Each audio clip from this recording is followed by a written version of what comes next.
누군가 나를 짜증나게 하거나 화나게 하는 일들, 혹은 걱정스러운 일들은 살아가면서 필연적으로 생길 수밖에 없을 겁니다.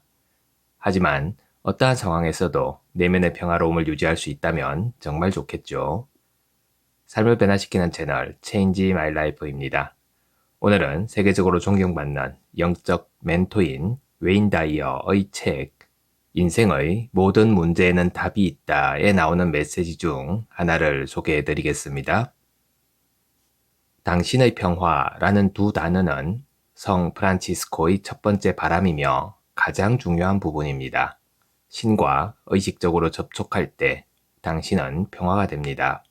깨달음이란 평화에 흠뻑 빠져 그것에 둘러싸이는 것이죠. 평화에 대한 이 정의는 깨달음을 이룬 삶이란 평화를 최우선으로 경험하는 삶이라는 의미와 같습니다. 당신의 가장 높은 영적 감각에 연결된다는 것은 신이라는 평화 속에 사는 것과 같은 겁니다.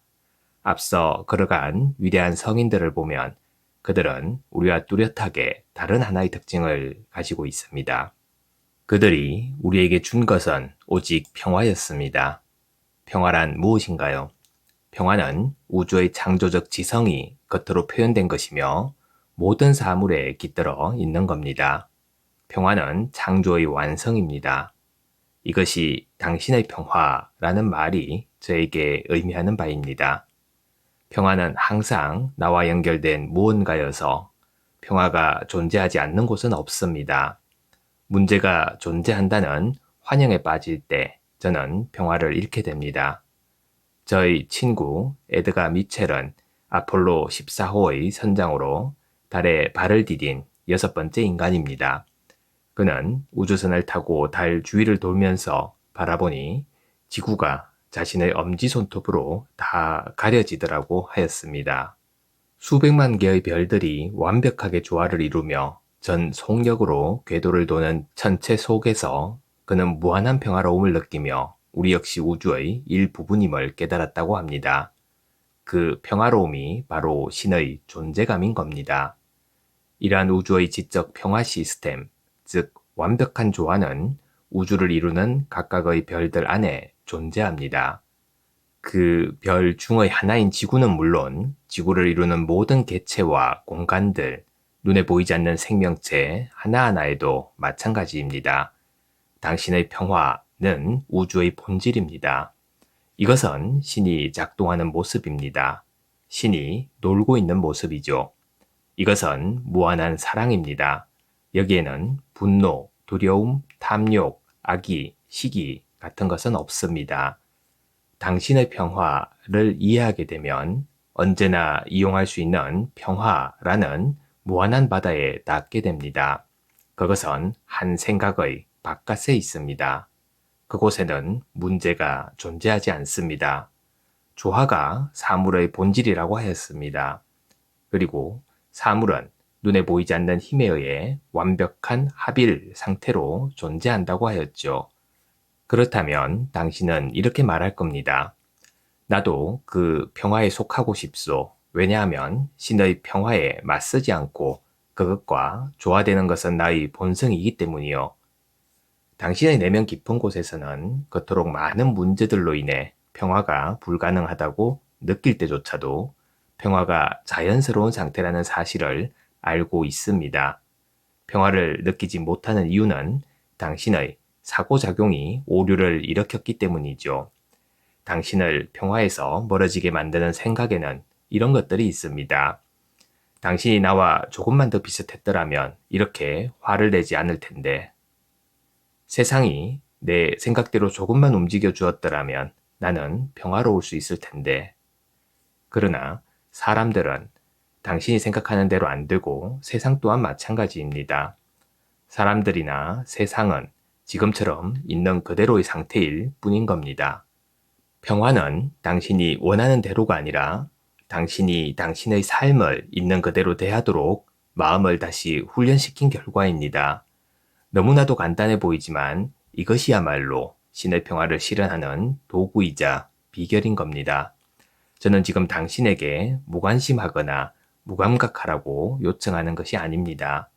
단지 세상과 사람들을 있는 그대로 관찰하라는 것이고, 그렇게 할 때 평화롭고 자연스러운 에너지 상태에서 멀어지는 생각을 일으키지 않게 됩니다. 이런 조언을 어떤 승무원에게도 건넨 적이 있습니다. 제가 탄 비행기는 45분간이나 활주로에서 대기하다가 공항 탑승구로 되돌아왔고, 기장은 조종석에 빨간 경고등이 들어왔기 때문이라고 말하였죠. 장시간 이륙이 지연되어 게이트로 돌아오는 비행기에서 한 승무원이 저에게 낮은 목소리로 투덜거렸습니다. 또 시작이네요. 250명의 승객이 모두 화난 표정으로 저를 노려보며 비행기에서 내리겠죠. 이런 일이 생길 때마다 저는 엄청난 스트레스를 받는답니다. 그녀와 잠시 이야기를 나눴는데 내면 깊은 곳에서 평화로운 존재임을 깨닫길 바란다고 말해 주었죠.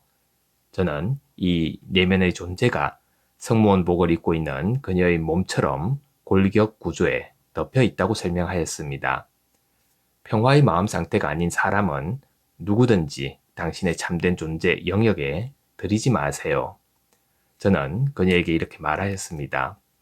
그들이 당신의 몸이나 승무원복 같은 겉모습에만 영향을 주게 하세요. 당신 내면의 자아는 평화에 머물러야 합니다. 저의 말을 진심으로 경청한 그녀는 불쾌한 기색을 누그러뜨리며 제자리로 돌아갔습니다. 이었고 그녀는 미소 띤 얼굴로 승객들을 안내하기 시작하였죠. 그녀에게 화풀이 하듯 노려보는 승객들도 있었지만 대부분 웃음으로 대꾸해 주었습니다. 아주 짧은 순간에 그녀는 평화의 마음을 일으켜 자신의 영혼에 침입했던 불쾌한 기운을 비껴갔던 겁니다. 뉴 잉글랜드주에 있는 19세기의 한 성당에서 꼭 필요한 것이라는 의미의 데시테라타라는 원고가 발견되었습니다.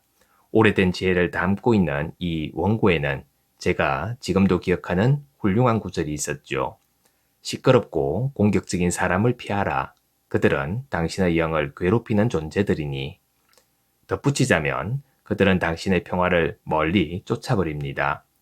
당신의 참된 자아는 평화가 아닌 것들이 스며들지 않게 하겠다고 언제나 선택할 수 있습니다. 당신에게 평화의 마음 상태로 오지 않는 사람들은 당신의 바깥에만 영향을 미칠 뿐인 겁니다. 당신의 평화를 결정짓는 요인은 사건들 자체가 아닌 거죠. 언제나 당신이 그 사건에 대한 평화의 수준을 어떻게 결정하느냐에 달려 있습니다. 당신의 마음을 평화로운 생각을 일으키는데 사용하겠다고 결심함으로써 당신은 삶의 어떤 순간에도 평화의 도구가 될 수 있습니다. 온갖 까다로운 사람들을 상대해야 하는 당신에게 이 말은 어쩌면 불가능하게 들릴 수도 있을 겁니다. 당신은 힘겨운 재정 상황, 갈등 관계에 있는 상사, 끔찍한 교통체증 등에 둘러싸여 있을 수도 있습니다. 하지만 평화롭지 못한 상황으로 끝없이 자신을 내모는 습관을 내려놓아 보세요. 당신의 물질적 삶이라는 겹겹의 청을 뚫고 내면의 고요하고 평화로운 공간으로 들어가 보세요. 평화의 도구가 되는 공간이 이곳이라는 사실을 당신은 이미 알고 있을 겁니다. 이 내면의 공간에서 당신의 평화가 강조하는 것은 받는 것이 아니라 주는 겁니다. 만나는 모든 사람들에게 고요를 제공해 보세요. 당신이 평화의 도구가 될 때 당신은 그 무엇도 구할 필요가 없습니다. 당신은 스스로 평화를 주는 자입니다. 다른 사람의 삶을 기웃거리며 자신의 평화를 구할 필요가 없습니다. 다른 사람이 지금과 다르게 바뀌어야 당신이 더 평화로워진다고 여길 필요가 없습니다. 그보다 당신은 만나는 모든 사람에게 고요의 감각을 제공할 수 있습니다. 삶에서 일어나는 모든 일들을 판단하거나 구분하지 말아보세요. 그보다 당신과 만난 혼돈을 평화로운 표정으로 마주해 보세요. 당신의 평화로운 현존은 외부의 혼란을 진정시킵니다.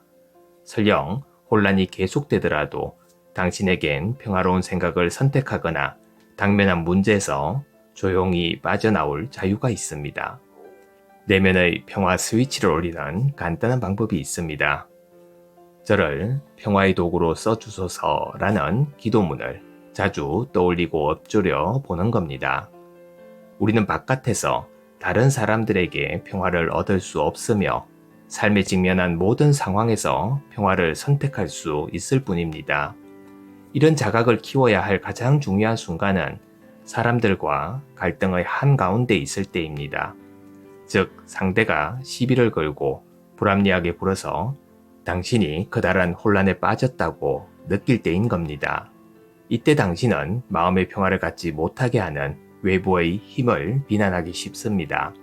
하지만 이제부터는 이러한 상황을 완전히 새로운 눈으로 봐보세요. 이 순간 당신은 평온함을 전달할 뿐만 아니라 믿음직하고 진실한 평화의 도구가 되는 겁니다. 감사합니다. 매일 아침 소중한 메시지를 전해드립니다. 구독과 좋아요 부탁드립니다.